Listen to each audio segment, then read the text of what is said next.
Oi, eu sou a Marina e o vídeo de hoje é sobre Pachinko, que foi um livro da Li Mendi, publicado em 2017. Aqui no Brasil ele saiu no ano passado, 2020, pela Intrínseca. Infelizmente eu não li a versão em português, ele no original em inglês, então eu vou deixar a capa aqui do livro original para vocês verem, né? Ela vai ficar aqui aparecendo, mas eu vou deixar aqui embaixo no box de descrição a edição da Intrínseca.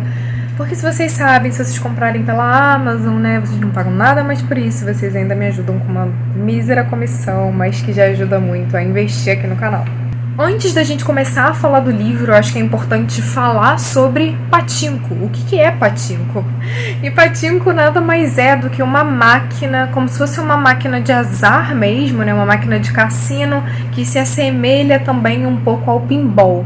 Então ele tá ali entre o pinball e essas máquinas de azar de cassino. E os salões de Pachinko fizeram muito sucesso no Japão durante um período. Hoje em dia é ilegal jogar Pachinko, ter um salão de Pachinko, né, ter esse negócio vinculado ao Pachinko, mas ainda assim o Pachinko movimenta muito dinheiro no Japão. E sobre o que o livro Pachinko vai falar? Bom, Pachinko vai abranger um período grande da história, né? Um livro que é uma ficção histórica e que vai passar por 4 gerações da mesma família, 4 gerações detalhadamente, né? Então a gente tem uma personagem principal, claro, que é a Sandhya. A gente acompanha a Sandhya desde antes do nascimento, né? A história começa mesmo um pouco depois da ocupação japonesa, né? Na Coreia, e essa ocupação japonesa vai durar de 1910 até 1945. Ela acaba um pouquinho antes da Segunda Guerra, alguns meses antes. A gente vai acompanhar principalmente a Sandhya. A Sandhya nasce nessa família coreana e ela tem um caso quando ela é adolescente com um homem mais velho e que, enfim, já é casado. Isso não é spoiler porque inclusive é a sinopse do livro, né? Se vocês olharem o livro na parte de trás ou entrarem em qualquer site, vocês vão ver que essa é a história. Eu não sabia, então assim, pra mim foi uma surpresa, mas a gente tem essa questão muito importante, né? Que ela tem um filho, ela fica grávida de um filho desse homem que é casado, e quando ela descobre que ele é casado, ela rechaça esse relacionamento. Mas enfim, esse é um livro que vai falar muito sobre o entrelaçamento dessas duas culturas, da cultura coreana com a cultura japonesa. E essa questão da cultura vinculada à política, à economia, né, mas principalmente à política, e principalmente todas as ações que foram tomadas entre os dois países. Então a gente já começa, claro, na ocupação japonesa, né, a ocupação japonesa que foi um período de muitos conflitos na Coreia, porque, enfim, o governo japonês ele estava basicamente comandando o país, né, estava liderando o país, e os japoneses eles tinham uma hostilidade relacionada aos coreanos. Então, assim, a gente também vê a questão dos impostos, né, a questão das coisas ficando muito caras. Isso é algo que é muito latente em Pachinko, a gente vai perceber essas coisas, mas tem muito também de Pachinko que a gente vai percebendo só no ar, né, a gente só vai pegando no ar, principalmente se você sabe só um pouquinho dessa relação histórica entre Japão e Coreia, né? Mas enfim, caso você não saiba, também não vai fazer muita diferença. Pachinko basicamente é dividido em 3 partes. A primeira parte é de 1910 a 1933. A segunda parte vai de 39 a 62. E a terceira e última parte vai de 1962 a 1989. Então, assim, como dá pra perceber, Pachinko é um livro que abrange um período muito grande da história e muito conturbado nessas relações entre Coreia e Japão. E falando um pouco mais detalhadamente de cada parte, a gente vai chegar na primeira parte, é bem a fundação dessa família, né? O começo dessas gerações que a gente vai acompanhar. Então, assim, é uma parte importante, mas eu vou dizer aqui que talvez não seja a parte mais interessante do livro, né? A gente tá ali ainda se ambientando, conhecendo aqueles personagens, né? Vendo quem é mãe de quem é avó de quem, em que circunstâncias essas personagens nascem. E nessas circunstâncias, né, nessa primeira parte do livro, os personagens são muito pobres, são muito simples, eles vivem uma vida, assim, bem modesta, e a gente vai acompanhando isso. E aí na parte 2 a gente vê muito mais da Sandhya, né, que é quando a Sandhya nasce, ela é adolescente. E aí nessa questão desse relacionamento em que ela tem com esse homem mais velho, ela acaba engravidando. E a mãe dela tem uma uma hospedaria muito simples, mas um missionário, né, um pastor vai para essa hospedaria, porque o irmão dele falou muito bem da hospedaria, e ele acaba se compadecendo ali com a situação da Sandhya e decide casar com ela, mas ele vai para o Japão e leva a Sandhya junto. Então, nesse período, um pouco antes da Segunda Guerra, a gente tem essa mudança da Sandhya e do Isaac, né, esse marido dela, para o Japão. E aí é que a história também vai se desenrolar ainda mais, porque essas relações entre a Coreia e o Japão, elas se entrelaçam ainda mais, né? Porque a Sandhya, ela é uma mulher coreana, ela não fala japonês, ela vai para um país que ela não conhece, que ela só viu relações hostis, porque ainda enquanto ela estava na Coreia, ela inclusive foi hostilizada por alguns japoneses, né? Enfim, ela quase, inclusive sofre um abuso, né? E é uma cena até bem forte, bem emblemática.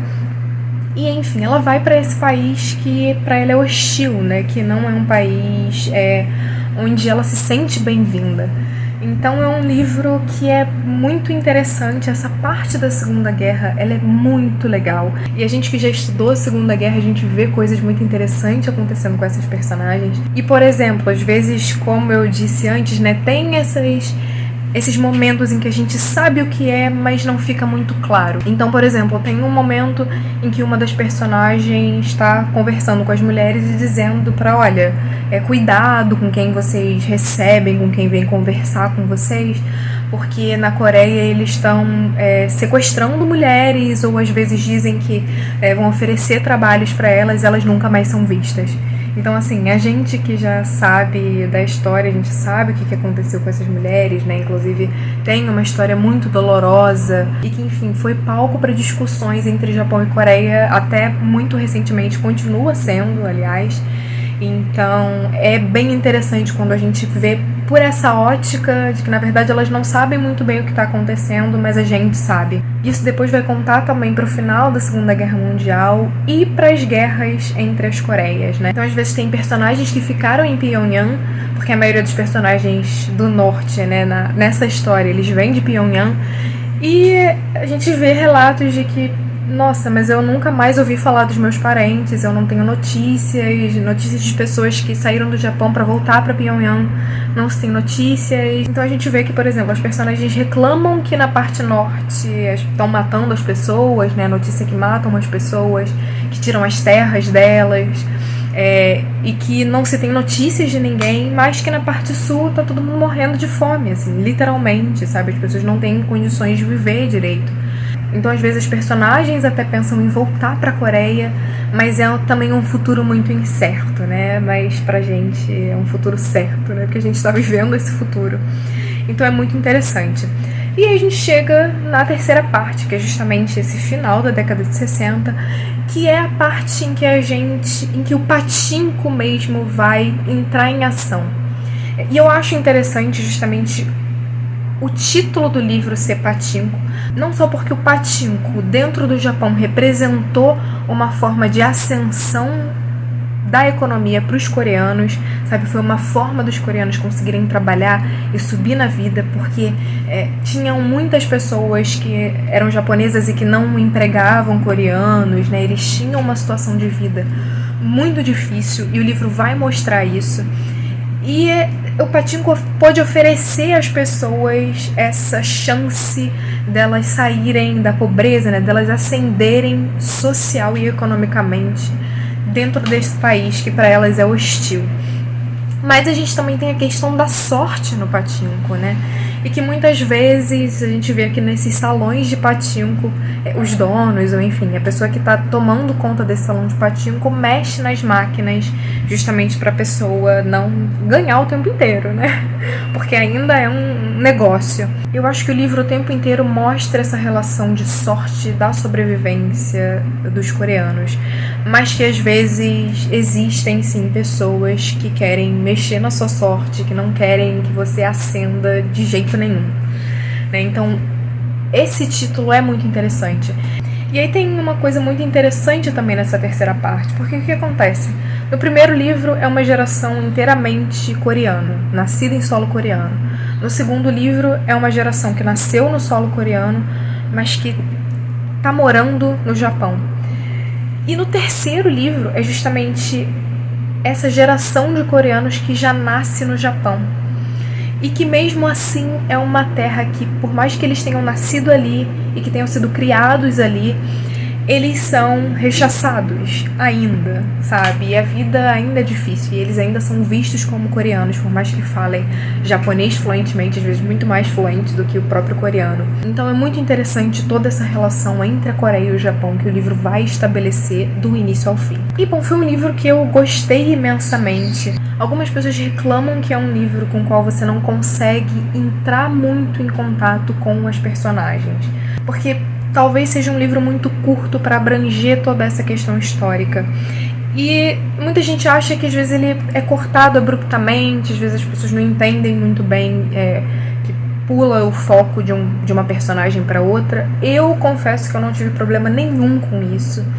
Eu não me apeguei muito aos personagens, mas eu acho que é mais um problema da narração.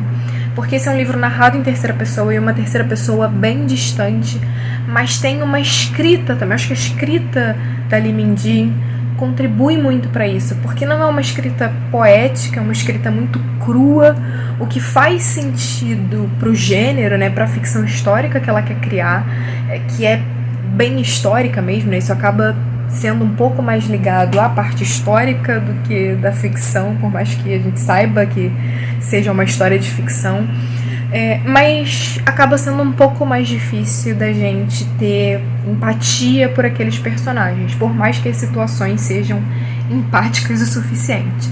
Mas é difícil de criar esses vínculos com as personagens. E assim, pra mim, na verdade, por mais que eu tenha achado que essa escrita é perfeita pro livro, eu preferia uma escrita um pouco mais poética. Eu acho que a escrita do livro é muito crua. Esse pra mim é o maior ponto negativo do livro, e que eu vejo como uma questão absolutamente pessoal, porque eu não acho que isso em momento nenhum é depreciativo pro livro. Mas enfim, tem esses problemas aí que eu falei, que pode ser talvez um problema pra você, mas no geral é um livro que vale muito a pena, e é um livro que vai ensinar muito pra gente. A Lee Min-ji escreveu inclusive um conto e uma novela, se eu não me engano, baseadas nessa questão da relação entre Coreia e Japão, e a partir disso ela escreveu o Pachinko, né, porque ela queria meio que treinar, ela queria ver várias formas de escrever sobre esse assunto que ela já queria escrever há um tempo, por conta de histórias que ela ouvia, enfim, com todo o contato que ela tinha com essas pessoas, né, porque ela é coreana, por mais que ela more nos Estados Unidos há muito tempo, e ela acabou escrevendo Pachinko. E fora isso, assim, é um livro que vai ensinar muito pra gente. Pra mim foi muito bom, porque eu não sei muitas coisas sobre a própria cultura japonesa, eu acho que eu sei mais até da coreana do que da japonesa, e eu aprendi muitas coisas lendo esse livro. Então, por exemplo, eles falam no livro em um momento sobre burakumin, que era um termo que eu não fazia ideia que existia, e é basicamente uma casta no Japão de pessoas que na Idade Média, o que é correspondente à Idade Média no Japão, eles faziam trabalhos que ninguém queria, né? Trabalhos ingratos. Então, por exemplo, um açougueiro, um coveiro, um assassino, eles eram todos considerados dessa casta que eram os burakumin. E os burakumin viviam meio que isolados num mesmo lugar, né? Numa mesma vila. E em algum momento a gente vai ter contato com uma das personagens que é a burakumin. E eu fiquei, uau, que eu não fazia ideia de que isso existia, né? Então foi um livro bom também, porque eu tive contato com duas culturas que, por mais que eu conheça mais alguma coisa dessa cultura coreana, ainda tem muita coisa, obviamente, que eu não conheço, porque eu não vivo essa cultura, né? Eu sou brasileira, eu vivo no Brasil, então é um pouco mais difícil. Então, assim, por mais que você tenha seus problemas com o livro, eu acho que é um livro que vale muito a pena ser lido. Eu acho que é uma leitura muito boa e que faz a gente refletir muito sobre a vida, sobre política, sobre economia, sobre as nossas relações, sobre o que a gente leva da nossa cultura e que faz a gente rechaçar a cultura do outro. Enfim, vale muito a pena. Se você já leu Patinco, inclusive, vamos conversar sobre esse livro, porque eu não me canso de falar sobre ele. Não se esquece de curtir esse vídeo, não se esquece de se inscrever no canal e até o próximo. Tchau, tchau.